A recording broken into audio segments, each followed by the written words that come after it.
నిజానికి తెలంగాణ చరిత్రలో ఎప్పుడు కూడా ఇలాంటి పరిస్థితి వస్తుందని ఏ పౌరుడు కూడా అనుకోలేదు.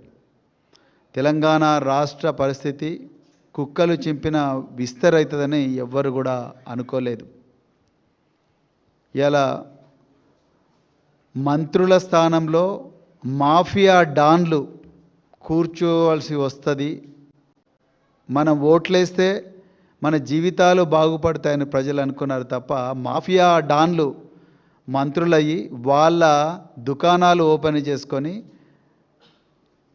ప్రజల జీవితాలతో ఆడుకుంటారు అని చెప్పేసి ఎప్పుడు కూడా ఈ తెలంగాణ ప్రజలు అనుకోలే. 10 సంవత్సరాలు కేసీఆర్ గారి గొప్ప పాలనలో, పారదర్శక ప్రజా సంక్షేమ పాలనలో ఒక గొప్ప జీవితాన్ని చూసిన ప్రజలు సడన్గా ఇవాళ ఒక ఊబిలో చిక్కుకొని పోయినారు.